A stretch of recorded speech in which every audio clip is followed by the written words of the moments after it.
Beneath the breathtaking landscapes of Yellowstone National Park, with its geysers and hot springs, lies a sleeping giant. This isn't just any volcano, it's a supervolcano, one of the most powerful and destructive geological forces on our planet. Imagine a volcanic eruption, then multiply its power by 1,000. That's the scale we're talking about. Today, we're going to explore what would happen if the Yellowstone supervolcano were to erupt. This isn't a Hollywood disaster movie. It's a real, albeit remote, possibility that scientists are watching very closely.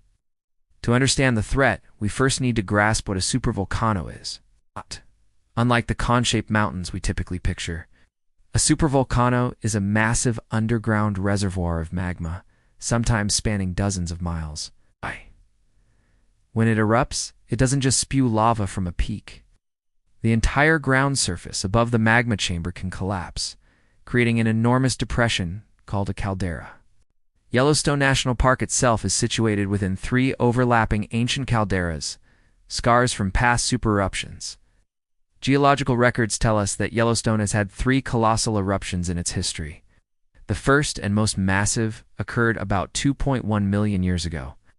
It was one of the largest volcanic events ever known, spewing out nearly 6,000 times more material than the 1980 eruption of Mount St. Helens. The second major eruption happened 1.3 million years ago, and the most recent one, which formed the caldera we see today, was about 640,000 years ago. These events were so powerful they reshaped the continent and drastically altered the global climate for years. The cycle seems to be roughly every 600,000 to 800,000 years. Given that the last one was 640,000 years ago, you can see why people get a little nervous. While scientists are quick to point out that these cycles are not precise timetables, the question remains, what would happen if it blew today? Let's start with the moment of eruption. The initial blast would be cataclysmic. Everything within a 60-mile radius of the eruption site would be instantly incinerated by what is called a pyroclastic flow. This is a superheated, fast-moving cloud of gas, ash, and rock fragments, traveling at hundreds of miles per hour with temperatures exceeding 1,800 degrees Fahrenheit. Nothing could survive it. Cities like Jackson, Wyoming, and parts of Montana and Idaho would be wiped off the map in minutes. The sound of the explosion would be deafening, heard thousands of miles away. But the immediate blast zone is just the beginning of the catastrophe. The eruption would eject a colossal plume of ash, gas, and pulverized rock high into the atmosphere, potentially reaching heights of over 30 miles. This is where the truly widespread devastation begins. As this massive cloud drifts with the prevailing winds, primarily eastward, it would start to rain down ash across the entire United States. Imagine a blanket of ash, thick and heavy, covering everything.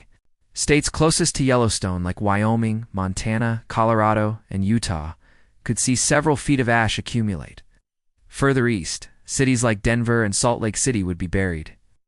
The weight of this ash, especially if it gets wet, is immense. It would cause widespread roof collapses, bringing down homes, hospitals, and office buildings. Even a few inches of ash would paralyze the country. All forms of transportation would grind to a halt. Car and jet engines would clog and fail. Roads would become impassable, and railway lines would be buried. The power grid would likely collapse as ash shorts out transformers and brings down power lines. Communication networks would fail. Essentially, modern life would cease. The ash would also contaminate water sources. Rivers, lakes, and reservoirs would become choked with this gritty, abrasive material, making the water undrinkable and toxic to aquatic life. Water treatment plants would be overwhelmed and shut down, leading to a critical shortage of clean drinking water for millions of people, and the health impacts would be severe. Volcanic ash isn't like soot from a fire. It's made of tiny, sharp particles of rock and glass. Inhaling these particles is incredibly dangerous. It can cause a condition similar to silicosis, leading to severe lung damage and respiratory failure, even for those far from the eruption. The fine ash spreading across the country would pose a serious long-term health risk. Hospitals already struggling without power and water would be overwhelmed with patients suffering from respiratory distress. But the most terrifying consequence, the one that would affect every single person on Earth, would come in the months and years following the eruption. The sheer volume of sulfur dioxide and other gases injected into the stratosphere would create a fine aerosol layer that would encircle the globe. This layer would act like a mirror, reflecting sunlight back into space. The result would be a dramatic drop in global temperatures, a phenomenon known as a volcanic winter. Scientists estimate that a Yellowstone, as a pre-eruption, could cool the planet by several degrees, with some models suggesting a drop of up to 10 degrees Celsius. This cooling effect could last for a decade or more. A volcanic winter would be catastrophic for agriculture worldwide. Growing seasons would be shortened or eliminated entirely. Widespread crop failures would be inevitable. The Northern Hemisphere, which produces a large portion of the world's food, would be hit the hardest. We would face a global famine on a scale never before seen in human history. The intricate global supply chains we rely on for food, medicine, and fuel would completely break down.